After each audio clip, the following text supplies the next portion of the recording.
오전에 이어서 계속 말씀 보도록 하겠습니다. 오전에 그 귀신의 특징까지 보았어요. 그 귀신을 특징을 통하여서 누가 귀신인가를 우리는 알 수 있다 그랬죠. 우리가 바로 귀신이다라고 했어요. 이 세상 모든 인간들은 다 귀신이거나 아니면 귀신이 들린 자들이라는 거예요.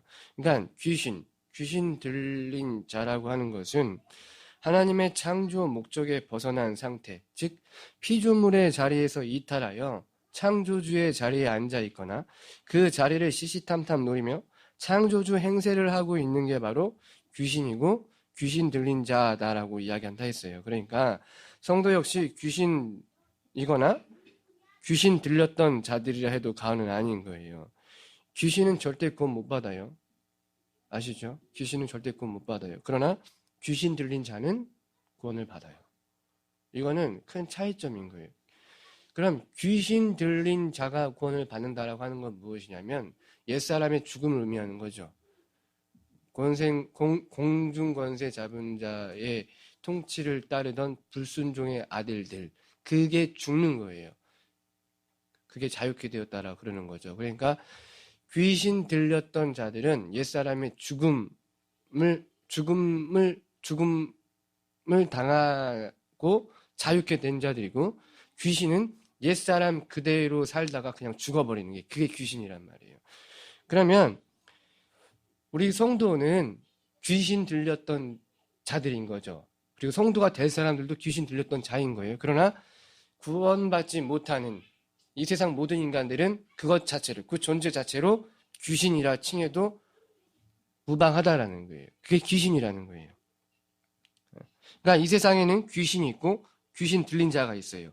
예수 그리스도를 통하여 귀신으로부터 자유케 되지 못하면 그가 바로 귀신이 되는 거고, 자유케 되면 그는 귀신 들렸던 자가 되는 거예요. 따라서 본문에 등장하고 있는 예수 앞에 모인 무리들 전체가 다 귀신이거나 귀신 들린 자들이라는 거예요. 이게요. 여기서부터 시작이 돼야 되는 거예요. 거기에 어떤 아들 하나만, 그러니까 지금 예수께서 내려오고 있는 그 시점에 모인 무리들 속에 어떤 아들 하나만 귀신 들려있는 상태가 아니라 그들 전체가 다 귀신이거나 귀신 들린 자다라는 거예요. 재미있는 건 그렇게 귀신들, 그리고 귀신 들린 자들이 누구를 기다리고 있냐면 예수를 기다리고 있어요. 그리고 그 기다리던 예수가 오니까 뭐 하고 있냐면 반겨했다 그래요. 그 37절 말씀 보세요. 프린트 앞에 가져서 본문 37절 말씀 보세요. 37절. 다음 날 그들이 산에서 내려오니 큰 무리가 예수를 반갑게 맞이하였다. 예수를 반갑게 맞이하고 있는 자들의 정체가 뭐라 그랬어요? 귀신이거나 귀신 들린 자들이라 그랬어요. 아니면 귀신보다 더 무서운 존재들인 거죠. 그러니까 귀신을 만든 진짜 귀신들인 거예요, 얘네들이. 차라리 여기서 그나마 괜찮은 사람 하나 뽑으라고 한다면 누구냐면 귀신 들린 아들이에요. 그 중에서 제일 괜찮은 사람들, 제정신이에요, 얘가. 그나마. 왜냐하면 예수를 보고 그 예수가 누군지를 안단 말이에요. 이 한 사람만. 나머지들은 몰라. 왜냐하면 진짜 상관이 없기 때문에. 만약에 귀신이 이 예수와 상관이 있는 존재라면, 자였다면 그 귀신들이 예수를 향해서 우리를 떠나라 하거나 아니면 그 예수에게 우리를 다른 곳으로 보내달라고 간청을 했어야 되는 거예요. 그런데 그러한 반응 하나도 나타나지 아니하고 오히려 반겼다라고 하는 건 얘네들이 그 예수를 뭘로 만들어버린 거예요, 지금. 같은 귀신으로 만들어버렸단 말이에요. 그러니까 이 인간이라고 하는 존재는 귀신보다 더 무서운 존재인 거예요. 그래서 죄 없으신 하나님의 아들이신 그 예수마저도 뭐의 힘을 빌어 귀신을 내어 쫓는다라고 얘네들은 치부해버렸던 거예요. 얘가 바알세불, 귀신의 왕 바알세불에 힘입어 귀신을 내어 쫓는다라고 그 무지한 인간들이 예수를 향해서 일침을 가하잖아요. 그러니까 이 사람들은 귀신을 만들어낸 진짜 귀신이고 이 아들은 그 귀신에 붙들려 있는 상태로 그나마 괜찮은 애가 있다면 이 귀신 들린 아들이었다는 거예요. 그 아들은 그 귀신을 통해서 예수를 알아본 계기가 된 거예요. 알아본 케이스가 된 거란 말이에요. 그리고 그 귀신을 통하여 그 아들 예수를 알아보았을 때 그가 뭘 받냐면 구원을 받는 거예요. 구원을 받게 된단 말이에요. 그러니까 여기 모여있는 애들 전체가 다 귀신 들이고 귀신 들린 자들인데 얘네들이 예수를 반갑게 맞이해주고 있다는 게 우리에게는 충격으로 다가올 수밖에 없는 거죠. 왜냐하면 이 모습이 우리의 모습이니까 우리 역시 귀신이고 귀신 들린 자들인데 예수를 기다리고 예수를 반겨요. 왜? 내 이익과 유익 때문이잖아요. 오전에 말씀드렸잖아요. 귀신은 자신의 육체의 소욕대로 사는 자들이라고, 자신의 마음에 원하는 대로 살아가는 존재들이라고. 그런데 얘네들이 지금 예수를 그렇게 귀신 만들어 자신들의 이익과 유익 삼으려고, 유익의 도구 삼으려고 지금 따라다니고 기다리고 또 반겨주고 있는 거란 말이에요. 그러니까 지금 예수가 누군지를 모르고 있는 거죠. 한마디로 예수는 그들에게 귀신에 불과했던 거예요. 그들이 만들어 놓은 허상, 도깨비에 불과했단 말이에요. 그래서 이 이야기는 누가복음 4장에 보셨던 그 회당에 등장하고 있는 귀신과 같은 모습으로 이해를 하시면 돼요. 얘네들, 제자들과 율법사들과 그 귀신 들린 아들을 둔 아버지와 그 주위에 모이는 수많은 사람들이 다 그렇게 예수를 도깨비처럼 모시고 있었다라는 거예요. 자신들의 이익과 유익을 위하여서 섬기고 추종하고 따라다니고 기다리고 반겨주고 있다라는 거예요. 그러니까 말씀에 순종하고 복종하려고 해당에 나간 귀신 들린 사람이 아니라 그 말씀을 이용하여 자신들의 뜻과 계획을 이루려고 해당에 나가 말씀을 듣는 귀신 들린 자들이라는 거죠. 그렇게 회당에 모여있던 자들처럼 본문에 등장하고 있는 이 무리들 역시 목적은 같아요.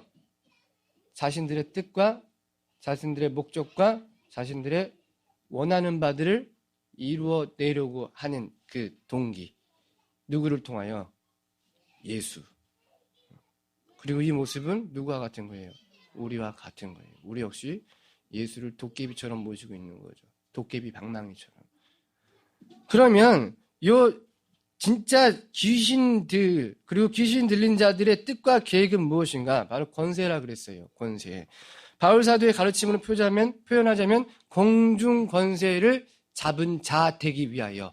왜? 그 공중 권세를 잡고 있어야지만 세상에서 우리가 진짜 뭘로 살 수 있으니까 신으로 살 수 있는 거잖아요. 힘을 가져야. 이걸 우리는 이미 누가복음 9장 18절로 27절 말씀을 통하여 확인을 했어요. 그 누가복음 9장 18절로 27절 말씀에 예수께서 제자들에게 묻잖아요. 사람들은 나를 누구라 하고 너희는 나를 누구라고 해? 그랬을 때 베드로가 말하기를 주는 살아계신 하나님의 아들이요 하나님의 아들이요 그리스도 예수십니다 라고 고백을 하잖아요. 그때 예수께서 베드로를 칭찬하신 게 아니라 하나님께 영광을 올려드렸다 그러죠. 그리고 나서 천국 열쇠를 주겠다라고 이야기하신 뒤에 당신의 십자가 사역을 이야기하자마자 베드로가 뭐라 그랬다고? 쓸데없는 소리 하지 말라고, 귀신 신나라 까먹는 소리 하지 말라고 그러면서 당신에게 절대 이런 일 안 일어나요. 그랬더니 예수께서 사탄아 내 뒤로 물러가, 사탄아 내 뒤로 물러가 그랬어요. 거기서 베드로가 사탄이라고 하는 야단을 맞게 된 계기가 뭐라 그랬어요? 그 원인이 뭐라 그랬어요? 예수께서 말씀하셨죠. 네가 하나님의 일을 생각하지 아니하고 도리어 사람의 일을 생각하는구나. 사탄아 내 뒤로 물러가라. 그러니까 사탄, 귀신, 마귀는 뭐예요? 그 중심이 하나님의 일이 아니라 사람의 일, 자기의 일. 그리고 자기의 일, 사람의 일은 공중권세라 그랬어요. 이 베드로와 제자들이 예수를 따라다닌 이유가 뭐라 그랬어요? 자위정, 우위정이잖아요. 예수를 왕으로 삼고 그 양쪽에 자의정, 우의정의 자리를 차지하여 이 세상에서 권세자들로 살려고 예수를 따라다닌다라고 했잖아요. 그리고 예수를 추종하는 무리들 역시 같은 마음이라 그랬어요. 이를 어떻게 볼 수 있었어요? 예수에게 찾아온 그 요한의 엄마가 뭐라 그래요? 내 두 아들들을 하나는 좌의정에 하나는 우의정에. 모든 인간들이 다 그러한 마음이라는 거예요. 그게 사탄이라 그런다 그랬어요. 그거 마태복음 16장 21절로 24절 말씀 읽고 넘어가도록 하겠습니다. 마태복음 16장 21절로 24절. 이때로부터 예수 그리스도께서 자기가 예루살렘에 올라가 장로들과 대제사장들과 서기관들에게 많은 고난을 받고 죽임을 당하고 제3일에 살아날 것을 제자들에게 비로소 나타내시니 베드로가 예수를 붙들고 항변하여 이르되 주여 그리 마옵소서 이 일이 결코 죽게 미치지 아니하리다. 예수께서 돌이키시며 베드로에게 이르시되 사탄아 내 뒤로 물러가라. 너는 나를 넘어지게 하는 자로다. 내가 하나님의 일을 생각하지 아니하고 도리어 사람의 일을 생각하는도다 하시고 이에 예수께서 제자들에게 이르시되 누구든지 나를 따라오려거든 자기를 부인하고 자기 십자가를 지고 나를 따를 것이니라. 이게 사탄이라는 거예요. 이게 다이모니온의 실체라는 거예요. 그가 예수의 십자가를 막아선 이유는 자의정이거나 우의정이거나 이걸 본문 아래에서도 발견할 수 있어요. 본문 말씀이 끝나자마자 끝난 시점에 어떤 이야기가 시작되고 있냐면 제자들 가운데서 누가 크냐라는 논쟁이 벌어졌다로 이야기가 시작되어져요. 그 누가복음 9장 46절로 48절 말씀 보시겠습니다. 제자 중에서 누가 크냐 하는 변론이 일어나니 예수께서 그 마음에 변론하는 것을 아시고 어린아이 하나를 데려다가 자기 곁에 세우시고 그들에게 이르시되 누구든지 내 이름으로 이런 어린아이를 영접하면 곧 나를 영접하며 또 누구든지 나를 영접하면 곧 나를 보내신 이를 영접함이라. 너희 모든 사람 중에 가장 작은 그가 큰 자니라. 보세요. 요 본문 말씀이 끝나고 바로 시작되고 있는 내용이 뭔지 뭐예요? 제자 중에 누가 크냐 하는 변론이 일어났다. 그러니까 걔네들이 예수를 따르는 이유는 뭐였다라는 거예요? 권중 권세 때문이었다. 누가 세상에서 큰 자 될 수 있느냐가 누구에 의하여 갈린다라는 거였어요. 예수에 의하여 갈리니까 예수를 누가 더 잘 섬겨야 되냐라는 경쟁이 그들 가운데 붙어버렸다는 거예요. 오늘날 교회가 그 모양이잖아요. 누가 천국에서 타워팰리스에 살 것인가? 누가 천국에서 황금면류관 쓸고 다닐 것인가? 누가 천국에서 바울 옆집에 살게 될 것인가? 그걸로 지금 경쟁을 하고 있는데 이거는 선의의 경쟁이 아니에요. 이거는.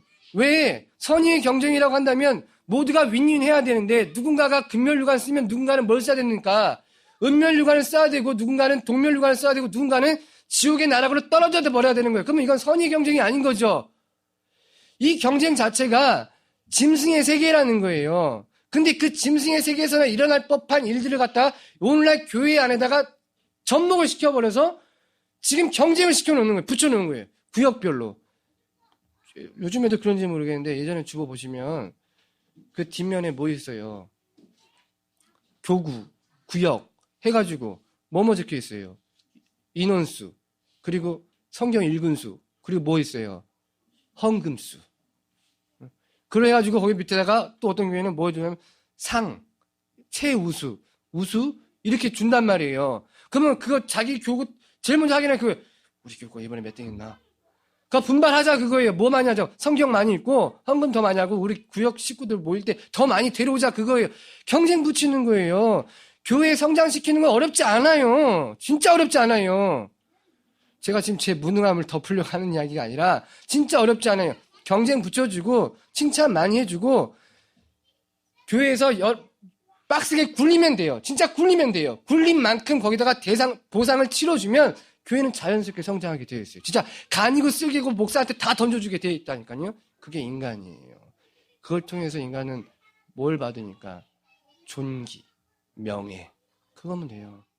다들 교구역장 해보셨으니까 해보셨잖아요. 셀장도 해보시고 전도사도 해보시고 아시잖아요. 자기가 맡은 구역, 자기가 맡은 부서, 자기가 맡은 기관 다른 기관보다 잘 돼. 근데 좀 안 돼. 그때마다 어때요? 안 될 때는 속이 상하고 잘 될 때는 쓱쓱하잖아요. 그러니까 얘네들이 목숨 바쳐 예수를 따랐던 이유, 지키려 했던 이유는 바로 우의정, 자의정, 권중권세에 있었어요. 이런 자들의 실체를 예수께서 뭐라 그런다? 사타나스, 다이노모니온, 귀신이다라고 이야기하는 거예요. 그리고 그 사탄은 예수를 뭐 하는 자라 그래요? 너는 나를 넘어지게 하는 자로다. 너는 나를 실족해 하는 자로다. 이게 귀신이에요. 귀신은 뭐 하는 자라고? 넘어지게 하고 실족하게 하는 자예요. 우리는 사람을 넘어지게 하는 자예요? 아니면 세우는 자들이에요? 넘어지게 하는 자들이에요. 세우게 하는 자들 한 사람도 없어요. 목사도 성도 세운다, 직분자 세운다 하지 다 걸려 넘어지게 하는 거예요. 그 직분을 통해서. 아니 직분자가 그 직분 받아서 그 직분을 제대로 감당할 수 있는 존재가 몇이나 있겠어요? 아니요, 없어요. 진짜 없어요. 하나님 마음에 합당한 직분자 한 사람도 없어요. 그러면 그 직분을 통해서 세우는 게 아니라 넘어뜨리는 거란 말이에요. 이는 사회도 마찬가지예요. 요 권력을 쟁취하려면 뭐 해야 되냐면 상대를 갖다가 넘어뜨리고 쓰러뜨려야 돼요. 다 같이 잘 살자? 말 같지도 않은 소리 하지 마세요. 진짜. 공산당? 말이 좋아 다 같이 잘 살지, 같이 잘 살자지. 그냥 이 개인주의, 자유주의라고 하지만 개인주의잖아요. 사회주의가 아니라. 요 개인주의보다 더 못 사는 게 어디예요? 공산주의라니까요. 다 같이 잘 살자고 하는 공산주의가 빈부격차 더 심해요. 요 세상은 자유주의, 민주주의가 딱 맞아요. 요 세상은. 그렇게 형성된 사회니까 가인이 최초로 한 게 뭐예요? 경제잖아요. 경제, 도시, 문화, 물물교환. 야, 우리가 도시 쌓고 문화생활하면서 경제생활하면서 여기서 서로 물물교환하면서 살자. 너 농사 지어 갖고 와. 그러면 우린 여기서 너희가 힘겹게 일하고 왔으니까 노래 불러줄게. 노래 듣고 위로받아. 그러면 그 쌀 좀 줘.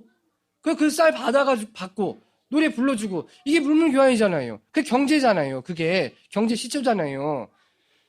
그러니까 이 세상 자체가 자유 경쟁이 맞는 거예요. 다 같이 잘 살자 안 돼요. 다 같이 잘 사는 나라는 어디밖에 없어요. 하나님 나라밖에 없어요. 하나님 나라밖에. 여기는 경쟁사회 맞아요. 어쩔 수 없이 성도들은 이 경쟁사회에서 어쩔 수 없이 서로 넘어뜨리고 서로 넘어지고 살게 되어 있어요. 근데 예수께서는 뭐라 그러세요? 너희 넘어뜨리지 말고 그냥 넘어져. 그러시죠? 거둬달라고 하는 자에게 안 준다고 싸우지 말고 무엇까지 주라고? 소까지 주라고. 물론 그 말씀은 복음에 대한 이야기지만 그 복음을 제대로 이해하는 사람들은 그게 자발적으로 자동적으로 나오게 되어 있어요. 그리고 안 나온다 하더라도 그 안 나오는 행실 때문에 스스로가 자책하게 되어 있단 말이에요. 왜 나는 그 말씀대로 살지 못하는가라고 자책하며 아버지 앞에 구하게 되어 있어요. 나도 예수처럼 그렇게 살게 해주세요. 그게 신앙인이에요. 저도 요즘에 아주 핫다치가 죽겠어요. 환희 이 자식이 자꾸 터지고 와요. 그리고 이게 자꾸 어디서 막 애들한테 공갈 협박 당해가지고 안 갖고 오면 너 때린다 그러고 그래가지고 와서 엄마 걔가 안 갖고 오면 뭐 때린다고 막 그랬다고, 아니 뭐라 한다 그랬다고, 내가 가져가야 될 것 같다고. 듣는데 너무 승질하는 거예요. 원래는 어떻게 해야 되는데 맞고 들어오면 아유 너를 보니 우리 예수를 보는 것 같아. 그래서 칭찬해 줘야 되잖아요. 잘했다고. 그래 맞아도 좌절하지 말고 낭망하지 말고 우리의 나라는 하나님 나라고 예수께서 맞으셨으니까 너도 맞아야지. 괜찮아. 이게 얼마나 화가 나든지. 야 이 새끼야. 아버지는 새끼야 너만 할 때 한 번을 안 맞고 들어왔어. 야 어떻게 고 하나 못 이겨가지고 뭐 화가 나니 없는 말도 지어가지고 막 하는 거예요. 그 말은 맞고 들어오라는 이야기고 때리고 오라는 얘기예요. 때리고 오라는 이야기죠. 뺏기고 오라는 이야기, 뺏고 오라는 이야기예요. 뺏고 오라는 이야기예요. 얼마나 화가 나든지. 그러면서 돌아서서 보게 된 거죠. 뭐를? 이 사타나스. 야, 이 사타나. 보게 된 거예요.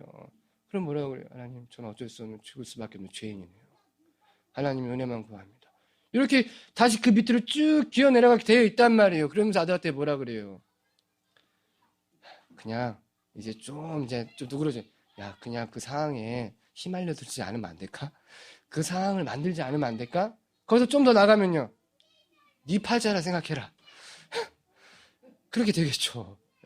그게 우리 성도의 삶인 거예요. 그게 아니면 끝까지 경쟁 붙인다니까요. 너희 등신같이 왜 맞고 들어와? 싸워. 이기고 들어와야 되는 거야. 네가 누구 아들인데 네가 맞고 들어오면 누가 맞고 온 거야?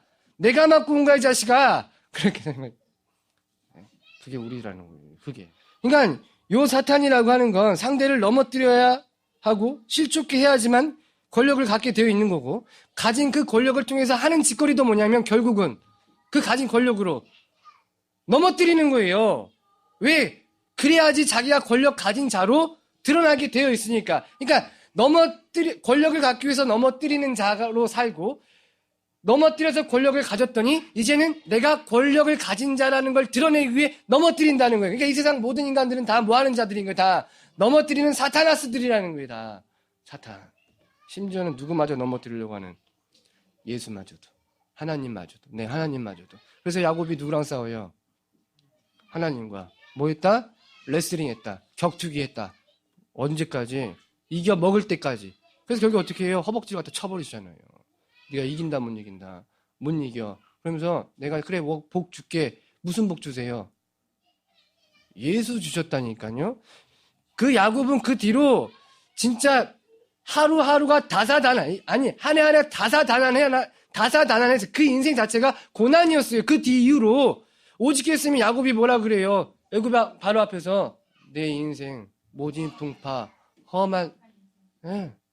그 고백을 하잖아요. 뭔 복을 받아요? 진짜 어떻게 만들어내도 그렇게 만들어내는지 몰라.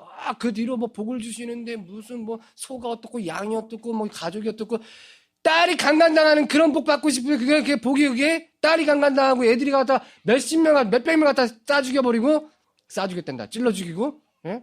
그것도 하나님 말씀 인용해가지고 사람을 아들은 어디 온데 간데 없고 그냥 시체도 못 찾고 사라져버리고 그렇게 살고 싶으시냐고요. 그게 복이에요, 그게? 그러니까 하나님께서 주신 약속하신 그 야곱에게 주신 복은 뭐예요? 아들 예수였다니까요. 그걸 통하여서 넌 알아야 돼. 이 세상의 것이 너에게 아니라 저기 하늘에 있는 것이 너에게 주어질 복인데 그건 누구로부터 온다? 네 씨 예수로부터 오는 거다. 내가 그거 줄게. 그거 약속 주신 거. 어떻게 하시면서 쳐버리고 나서 넘어뜨리고 나서. 근데 우리는 안 넘어지려고 하잖아요. 소나무 야, 소나무 그거 하나님 사모님 뽑아. 이 소나무만 뽑으면 나 이제 된다 이거. 진짜 뽑았다면서 소나무요. 하나님 이겨 먹어버린 거예요 그거요. 그러면 된다고요 안 된다고요? 안 된다고요. 하나님은 절대 안 써요. 쳐버리세요. 넘어뜨려 버리신단 말이에요. 우리를요. 그러니까 요 귀신들은 그렇게 넘어뜨리는 자이고 넘어뜨리면 살고 있는 자들이 이게 한 아이의 등장으로 지금 다 까발려지고 있는 거예요. 한 아이의 등장과 함께 누구의 등장? 예수의 등장으로 다 까발려져 버리고 있는 상태라는 거죠. 그러니까 누가복음 4장의 회당에서 말씀을 듣고 있는 그 귀신이 예수의 등장을 통하여 선포되는 말씀으로 그 회당의 실체가 까발려져 버린 것과 같은 맥락이란 말이에요. 이 이야기가. 그 38절로 40절 말씀 보시겠습니다. 그런데 무리 가운데서 한 사람이 소리를 크게 내서 말하였다. 선생님, 내 아들을 보아주십시오. 그 아이는 내 외아들입니다. 귀신이 그 아이를 사로잡으면 그 아이는 갑자기 소리를 지릅니다. 또 귀신은 아이에게 경련을 일으키고 입에 거품을 물게 합니다. 그리고 아이를 상하게 하면서 좀처럼 떨어지지 않습니다. 그래서 선생님의 제자들이 귀신을 내어 쫓아달라고 간청하였으나 그들은 해내지 못했습니다. 귀신 들린 아들이 등장하기 전까지 그들은 그냥 예수를 반갑게 맞이하고 있는 백성들로 보였어요. 그렇잖아요. 모두가 예수를 기다렸고 기쁘게 맞아 죽이는 백성으로 보였는데 귀신 들린 아들과 함께 누가 예수께서 등장하심으로 말미암아 그들의 정체가 다 드러나고 있다라는 거예요. 귀신에게 붙들려 소리를 지르고 경련을 일으키고 입에 거품을 물며 여러 차례 죽을 고비를 넘긴 아들을 둔 아버지가 이 아들을 독생자라 그래요. 그 독생자를 둔 외아들을 둔 아버지가 제자들에게 찾아와 아들을 고쳐달라고 요구하는데 제자들은 그 아들을 고치지 못했대요. 누가의 기록을 보면 이 아들은 귀신 들린 게 아니라 아버지의 소견처럼 간질 걸린 자였어요. 간질. 그거 마태복음 17장 말씀 보시겠습니다. 마태복음 17장 14절로 15절. 그들이 무리에게 이르매 한 사람이 예수께 와서 꿇어 엎드려 이르되 주여 내 아들을 불쌍히 여기소서 그가 간질로 심히 고생하여 자주 불에도 넘어지며 물에도 넘어지는지라. 잘 아시겠지만 누가의 직업이 뭐예요? 의사잖아요. 누가는 의사였어요. 그래서 이 아이의 증상을 볼 때에 그가 귀신 들린 건지 간질인지 분명히 안단 말이에요. 그리고 예수께서도 그가 간질인지 귀신 들린지 아세요. 근데 누가도 그렇고 예수께서도 그렇고 그가 간질 걸린 자라고 이야기를 안 하시고 뭐 걸렸다. 더러운 귀신 들린 자라 그래요. 근데 누구만 아버지만 그 아들이 간질 걸렸다라 그런다며. 간질과 귀신 들리면 분명 다른 거잖아요. 간질이라고 하는 병은 오늘날 뇌전증이라는 변명을 가지고 있어요. 바뀌었어요. 간질하면 사람들이 되게 좀 거부감을 느낀다고 간질 환자들한테 불이익이 찾아올 수 있다고 그거를 뇌전증이라고 바꿨단 말이에요. 그리고 간질이라고 하기 이전에는 뭐라고 불렀냐면 우리 조상들이 질랄병이라 불렀어요. 질랄병. 그러니까 요 질랄병은 모든 일반들이 다 가지고 있는 증상이고 또 보여주고 있는, 그러니까 갖고 있는 병이란 말이에요. 질랄병이. 왜냐하면 질랄병의 증상이 뭐예요? 증상이 쓰기 전에 입에 거품을 물고 경련을 일으키며 바닥에 뒹굴뒹굴 쓰러져 발광하는 게 질랄병이에요. 주위에서 많이 보잖아요. 자식 새끼들이. 예? 자식 새끼들이 어떻게 해요? 입에 개거품 물면서 달려 들어가가지고 막 몸소리를 치잖아요. 그러다 안 되면 어떻게 해요? 나 바닥에 뒹굴러가지고 뒹굴지고 질랄 발광. 그 질랄병이라니까요. 그게요. 그 누구에서도 봐요. 아내한테서도 보고 남편한테서도 보고 이웃에서. 저 많이 들었어요. 이기련 집사님이 강릉 집사님한테 저 지랄하고 자빠졌네. 또 이기련, 우리 강릉 집사님도 이기련 집사님 그랬어요. 또 저거 지랄병 도졌다고.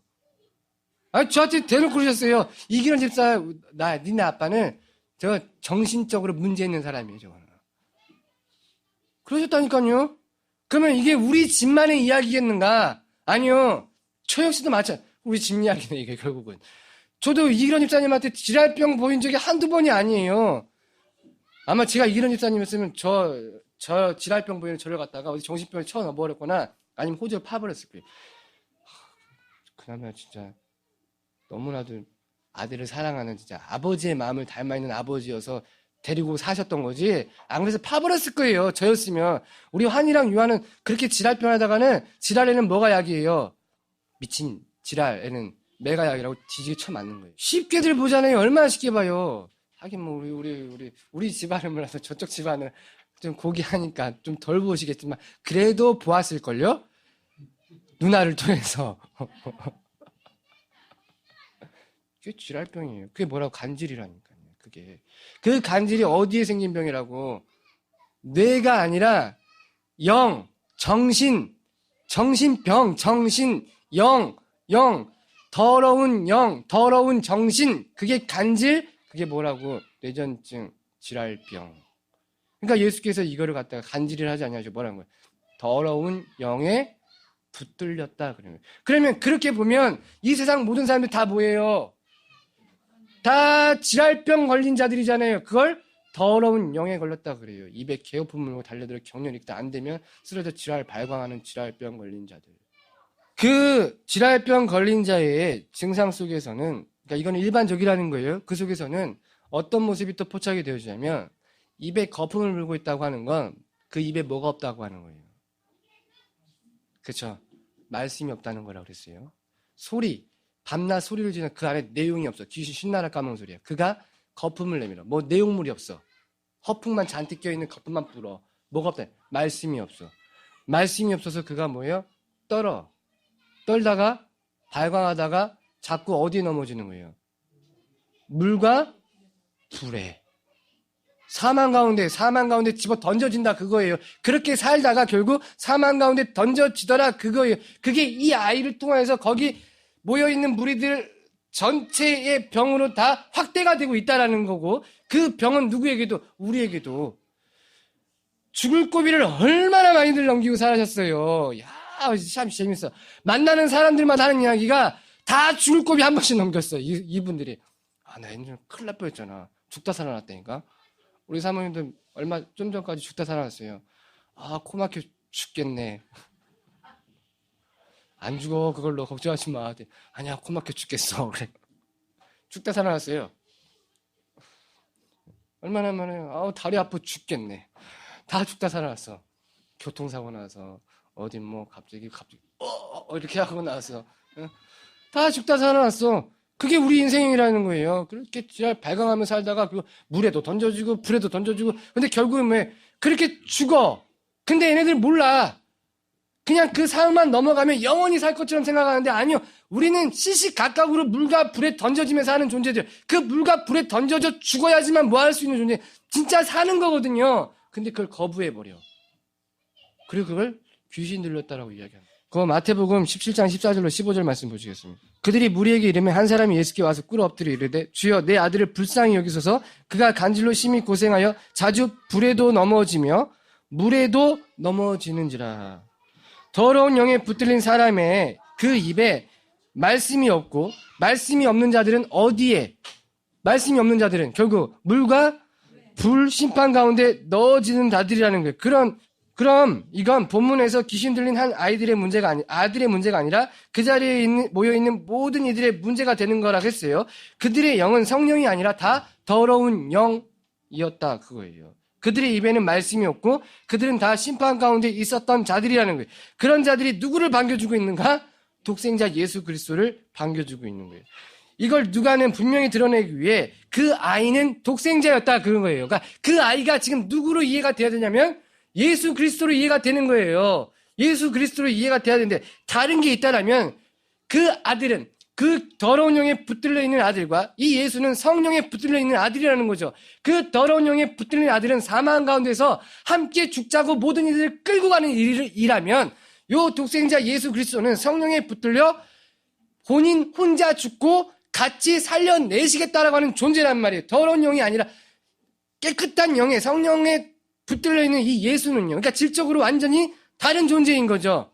그러니까 이 예수를 통하여서 누구도 함께 살려내시겠다는 거예요. 이 더러운 영에 붙들려 있는 그 아들도 살려내겠다는 거예요. 그러니까 이 예수와 하나 되어 있는 존재만 살려내시겠다는 거예요. 그에게 붙어 있는 귀신은 다 뭐 해버리고 다 쫓아내버리시고 옛사람은 다 죽여내시고 그 속사람만 살려내시겠다라고 하는 그 이야기란 말이에요. 본문의 이야기가. 그러니까 지금 이 말씀은 귀신을 내어 쫓아야 되는가 말아야 되는가 그 이야기가 아니라 우리가 다 귀신이고 귀신 들렸던 자로서 누가 그 아들 예수 그리스도가 우리를 살려내실 유일한 분이다라는 걸 드러내주고 있는 말씀이라는 거예요. 근데 그걸 보지 못하니까 요 예수를 반겨주고 있는 무리들로 우리가 이해가 돼버리는 거죠. 그리고 누구만 귀신 들린 그 아들만 나쁜 애로 찍어버리는 거예요. 왜 그렇게 된 거예요? 왜 그 아들 하나만 더러운 영에 붙들려 생각한 거예요? 보지를 못해서. 왜 보지 못한 거예요? 더러운 영에 붙들려서. 보지를 못하는 거예요. 모양은 살리고 있고 고치고 있는데 그 행위 자체가 다 뭐 하고 있는 거냐면 넘어뜨리고 죽이고 있더라는 거예요. 그 제자들이요. 그 마가복음 9장 14절로 18절 말씀 보시겠습니다. 마가복음 9장 14절로 18절. 그들이 다른 제자들에게 와서 보니 큰 무리가 제자들을 둘러싸고 있고 율법학자들이 그들과 논쟁을 하고 있었다. 온 무리가 예수를 보고서는 몹시 놀라 달려와서 인사하였다. 예수께서 그들에게 물으셨다. 너희는 그들과 무슨 논쟁을 하고 있느냐? 무리 가운데 한 사람이 대답하였다. 선생님, 내 아들을 선생님께 데려왔습니다. 그 아이는 말을 못하게 하는 귀신이 들려 있습니다. 어디서나 귀신이 아이를 사로잡으면 아이를 거꾸로 뜨립니다. 그러면 아이는 거품을 흘리며 이를 갈며 몸이 뻣뻣해집니다. 그래서 선생님의 제자들에게 그 귀신을 내어 쫓아달라고 했으나 그들은 내쫓지 못했습니다. 예수께서 제자들과 함께 산에서 내려오셨는데 제자들이 무리들 사이에서 둘러싸여 누구와? 율법학자들과 논쟁을 벌였다는 거예요. 율법학자가 뭐예요? 서기관이 율법학자예요. 율법학자들 뭐 하는 사람들이에요? 말씀을 연구하고 기록하고 해석하여 가르쳐주는 게 율법학자들이에요. 그 율법학자들이 제자들과 함께 논쟁을 벌였다는데 이 제자들은 그럼 어떤 자들이에요? 이 제자들은 그 예수가 누구예요? 하나님의 말씀 아니죠.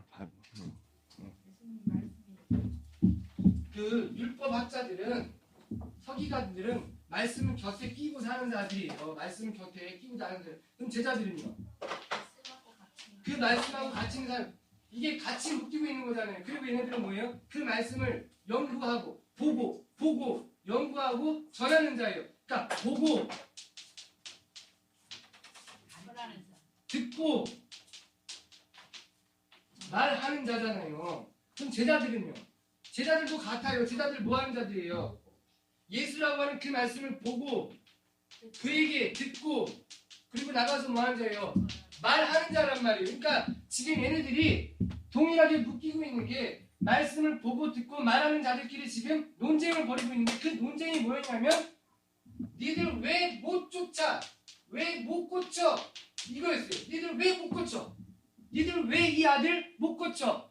이걸 얘네들은 제자들은 그걸 방어하고 있고 얘네들은 그걸 공격하고 있는 거예요. 왜? 그 율법학자들은 그 말씀을 보니까 메시아는 그 귀신을 내어 쫓아야 되는데 니들이 그 메시아 제자들을 쫓아야는데 왜 못 쫓아? 뭘 가지고 지면을 공격하는 거예요? 말씀을 가지고 제자들을 공격하고 그 제자들은 뭐라 그러냐면 우리가 그 그 제자들이 그 말씀을 보고 우리가 할 수 있는 영이 없다. 할 수 있는 만큼 최선을 다했다 그거잖아요. 방언하고 있는 거잖아요. 그러니까 결국 얘네도 말씀과 함께하고 있지만 그 말씀의 중심을 모르는 거고, 얘네들도 말씀을 보고 있지만 그 말씀의 중심을 모르니까 자기 이익의 도구로 삼아 그거를 얘네한테 무기로 삼아 공격을 가하고 있는 거죠. 말씀 자체가 뭔데? 그죠? 예수죠. 말씀 자체가 예수니까 율법학자들이 제대로 보고 듣고 말했다고 하면 뭘 보았다는 거예요? 예수를 보고 들었다면 예수를 듣고 예수를 말했어야 되는데 걔네는 예수를 봤어요? 못 봤어요?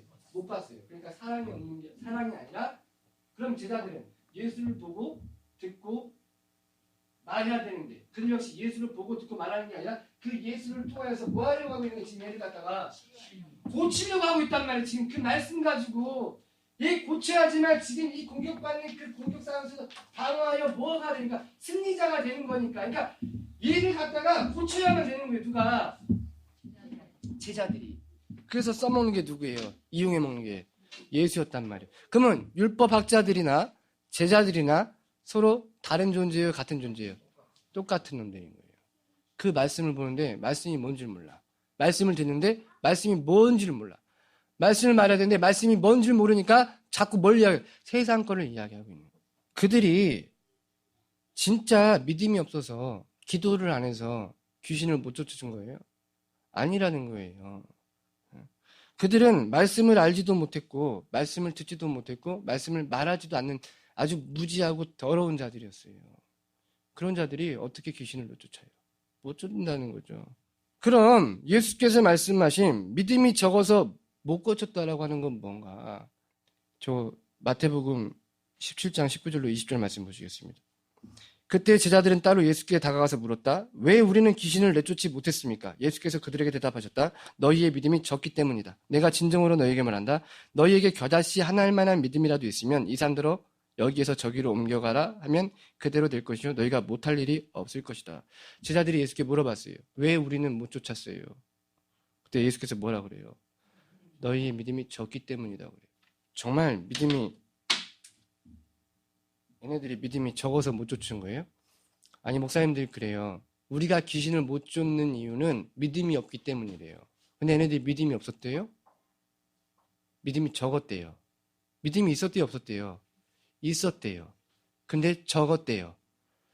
그러면서 하시는 이야기가, 야, 겨자씨 하나만한 믿음이 있으면 이 산더러 여기다 옮기면 그 산이 옮겨질 거야 그랬어요. 겨자씨만 하나만한 믿음이 있으면. 그러면 겨자씨 보셨어요? 정말 작아요. 겨자씨 정말 작아요. 그러면 겨자씨보다 적은 믿음이라고 하면 얼마나 작은 믿음인 거예요? 왜요? 있죠. 지금 없다 하지 아니하시고 있는데 겨자씨보다 작은 믿음을 가지고 있대요. 근데 그 겨자씨만한 작은 믿음도 어떤 능력이 있냐면 산을 들어 바다에 빠뜨릴 수 있는 능력을 가진 믿음이에요. 그러니까 지금 요 이야기를 그냥 표면적으로 보시면 안 되는 게 겨자씨만한 믿음도 어마어마한 믿음이고 겨자씨보다 작은 믿음도 어마어마한 믿음인 거예요. 그러면 제자들의 믿음은 겨자씨만한 작은 믿음이 아니라 그 겨자씨와 다른 믿음을 이야기하고 있는 거잖아요. 예수께서 말씀하신 그 믿음은 니들 그 믿음이 있는데 그 믿음이 내가 원하고 내가 바라고 내가 너희에게 요구하는 그 믿음이 아니다라는 거예요. 이 믿음이 잘 생각해 보세요. 겨자씨만한 믿음이 있으면 산을 옮기는데 그보다 적은 믿음이 제자들에게 있다고 하셨어요. 그러면 귀신을 쫓을 수 있었을까요? 없었을까요? 있었지요. 있었다면. 그리고 우리에게 겨자씨만한 믿음이 있으면 이 산을 들어 여기로 옮겨라면 옮길 수 있다 그랬어요. 그럼 우리 성도님들이 겨자씨만한 작은 믿음이 있으세요? 없으세요? 어떻게? 진짜 어떻게? 믿음이 없고 폐역한 세대요. 내가 언제까지 참으려? 어떻게? 믿음이 없으면 하나님을 기쁘시게 하지 못하나니 어떻게? 겨자씨만한 믿음이 있으세요? 없으세요? 그럼 산을 옮기실 수 있으세요? 없으세요? 그렇죠. 있으세요? 없으세요? 걸리셨어요. 딱 걸리셨어요. 그렇죠. 그런 믿음 아닌 거예요. 지금 예수께서 말씀하시는 믿음은 겨자씨가 누구예요? 예수, 나라고 하는 그 믿음 너희에게 있어야 되는데 니들이 가지고 있는 믿음은 그 믿음 아니야. 니들이 가지고 있는 믿음은 너희 자신을 위한 이익과 유익이 발생할 때만 발동하는 가짜 믿음이야. 그런 거 죽은 믿음이야 라고 이야기하시는 거예요. 그러니까 믿음도 없는 자식들이 믿음이 있다고 하면서 믿음대로 될지어다 하고 하는 그런 믿음이 있잖아요. 그러니까 자기가 꼭 되기를 바라는 그 마음, 그 간절함으로 하나님 앞에 믿음 가지고 구하는 대로 될지어다 하시면 된다 하셨으니 내가 믿음으로 될지어다 하고 기도 드립니다 하는 그 믿음, 그거 가짜 믿음, 그거 아니라고. 니들 그거 가지고 있는데 그거 아니야. 그거 겨자씨보다 작은 믿음, 그거 없는 거야. 그거 믿음 가지면 안 돼. 그거 죽은 믿음이야. 없는 믿음이야 라고 이야기하시면서 겨자씨만한 믿음, 그 겨자씨, 미랄, 겨자씨, 천국은 뭐와 같다? 천국은 뭐와 같다? 마치 하나, 겨자씨 하나 같다. 그 위에 공중의 새들이 곁들여 쉬는 겨자씨 하나에 같다. 그러시잖아요. 예수 이야기하는 거예요. 하여튼 이 이야기는 누가복음 13장 가서 자세히 해드리는 거 하고, 믿음이 적다라고 하시는 이야기는 얘네들에게 믿음의 분량을 이야기하시는 것도 아니고 믿음의 진위를 이야기하시는 거란 말이에요. 니들에게는 진짜 믿음이 없어. 그래서 예수께서 믿음이 없는 세대라고 이야기하셨던 거예요. 니들이 믿음이 있다고 이야기하는데 니들 그 믿음 다 가짜야. 다 죽은 거야. 라고 이야기하시는 거란 말이에요.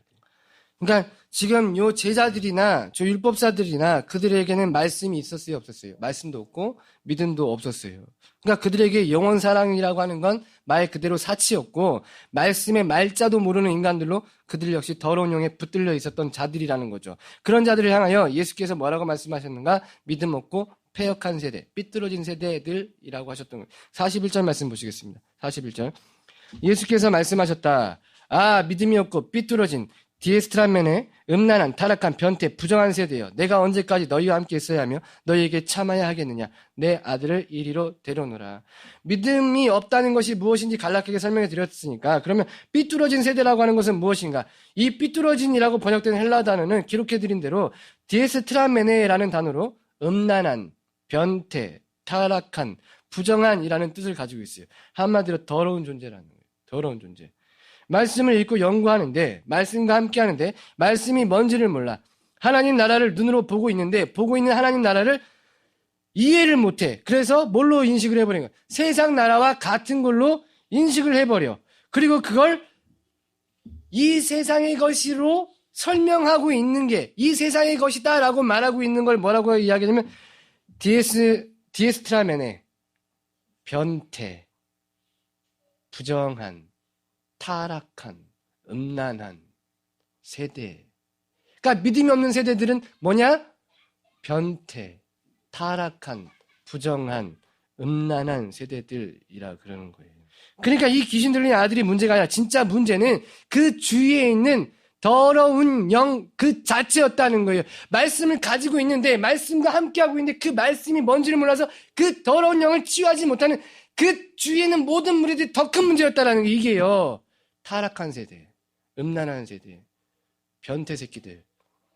그러니까 동성애가 문제가 아니라니까요. 그거 어제 퀴어 축제한 동성애가 문제가, 진짜 문제는 뭐냐면 그 동성애자들을 보고 치유하지 못하는 우리가 문제라니까요. 말씀을 가지고 있는데 그 말씀이 뭔지를 몰라. 그러니까 자꾸 뭐래? 돌을 갖다 던져. 아니면 자꾸 그들을 변화시키려고 해. 그들 문제가 아니라니까요. 하나님께서는 그들을 통해 우리를 깨우시는 거예요. 뭐라고? 니들이 진짜 이와 같은 변태 새끼들이야. 이렇게요. 우리가 세상과 뭐하는 자들이라고? 벗하는 동성애자들이라고요. 우리가. 자꾸 걔네들한테 돌을 던져. 자기 본질을 봐야지. 그런 자들이 지금 이런 변태들이 이렇게 타락한 자들이 지금 누구를 붙들고 있는 꼴이냐면 예수를 붙들고 있는 꼴인 거예요. 그 모양인 거예요. 지금 예수를 둘러싸고 예수를 갖다 이용해 먹으려고 자꾸 넘어뜨리려고 하는 그 모양인 거란 말이에요. 이게요. 이 상황이. 그래서 지금 예수께서 그 아들을 치유하시는데 그 아들을 어떻게 치유하시냐면 그 아들을 죽여버리세요. 그거 말씀 보세요. 마가복음 9장 25절로 26절. 예수께서 무리가 달려와 모이는 것을 보시고 그 더러운 귀신을 꾸짖어 이르시되 말 못하고 못 듣는 귀신아, 내가 내게 명하노니 그 아이에게서 나오고 다시 들어가지 말라 하시매 귀신이 소리 지르며 아이로 심히 격려를 일으키게 하고 나가니 그 아이가 죽은 것 같이 되어 많은 사람이 말하기를 죽었다 하나 예수께서 그 손을 잡아 일으키시니 이에 일어서니라. 보세요. 이 아들을 붙들고 있는 귀신의 실체를. 예수께서 그 귀신을 향해서 뭐라고 얘기하냐면 말 못하고 아니죠. 말 못하고 못 듣는 귀신아. 니들이 뭘 못 듣고 뭘 말 못한다는 거예요. 귀신아 그에게서 떠나가라. 그때 그 아이가 어떻게 됐대요? 뭐와 같이 되었다? 죽었다 그러죠. 사람들이 뭐라 그랬다고 그 아이를 보고 죽었다 그래요. 죽었다. 죽었다 그랬는데 예수께서 어떻게 해요? 잡아 일으키시니 그가 일어났고 그를 누구에게 줬다? 아버지에게 뒀더니 하나님의 위엄에 그들이 다 크게 놀랐다 그러죠. 그럼 잘 보세요. 이 그림이 지금 뭘 연상시키시는지 보시란 말이에요. 아들을 갖다가 죽이셨어. 누구에게 붙들려 있는? 그 귀신에게 붙들려 있는, 그러니까 귀신 들린 게 아니라 붙들려 있는 그 아들을 자유케 하시려고 그 아들을 죽이셨어. 근데 그게 죽은 게 아니야. 그리고 그 아들을 뭐 하셨다? 다시 살려내심으로 말미암아 이거 누가 했다? 내가 했다. 당신의 영광, 당신의 위엄을 드러내셨단 말이에요. 그거를 예수께서 작은 모습으로 지금 그림으로 보여주고 있는 거예요. 아버지의 능력으로 내가 이 아들을 살려낸 것 같이 아버지가 나를 통하여 너희를 다 자유케 하실 거야. 그 더러운 영으로부터. 이 더러운 귀신들아. 이걸 이야기해주고 계시는 거란 말이에요. 그래서 아들이 이 이야기 뒤에다가 뭘 이야기하냐면 내가 이제 곧 누구의 손에? 사람들의 손에 넘겨줄 거야. 그 말씀을 했던 얘네들이 숨겨진 바 되어 그 말씀을 알아먹다 못 알아먹으니까 이 귀신 들린 자의 등장도 이해를 못하더라 그 이야기인 거예요. 근데 오늘날 수많은 기독교인들, 목사들이, 목회자들이, 율법사들이 이 말씀을 그렇게 보고 있는 거예요. 뭔 뜻인지는 몰라. 이게 그러니까 귀신 쫓아야 되는가 말아야 되는가 왜 나는 못 쫓는가 그러고 있는 거예요. 저희들을 봤더니 뭔 이야기라고. 니들이 귀신이고 니들이 날 붙들고 있지만 아버지가 나를 살려내는 것과 동시에 너희도 그렇게 자유케 하실 거야. 그날이 이제 곧 다가오고 있다. 그때 제자들이 뭔 말인지는 몰라. 근데 우리는 이제 알아. 제자들도 후에 알게 됐다라는 거예요. 그래서 예수께서 그래요. 마가복음에서 왜 우리는 이걸 하지 못했어요? 예수께서 뭐래요? 기도 외에 이런 부류를 쫓을 수가 없다. 그 기도라고 번역된 단어가 뭐라고? 프로시코마이에요. 그 프로시코마이가 뭐라고? 십자가라니까요. 십자가 외에는 방법이 없다. 그럼 이건 누구만 할 수 있다는 이야기예요? 아버지가 나를 통하여, 나의 십자가를 통하여 너희에게 붙들린 그 더러운 영들 다 심판하시고 다 없애실 거야. 그럼 너희는 자유의 아들들이 되어지는 거야. 그리고 너희도 그 십자가를 통하여 그 더러운 영들을 쫓아내주는 거야. 그럼 제가 지금 하고 있는 게 뭐예요? 귀신 축사란 말이에요. 지금요. 지금 말씀으로 뭐 하고 있는 그 십자가로 지금 뭐 하고 있는 거예요?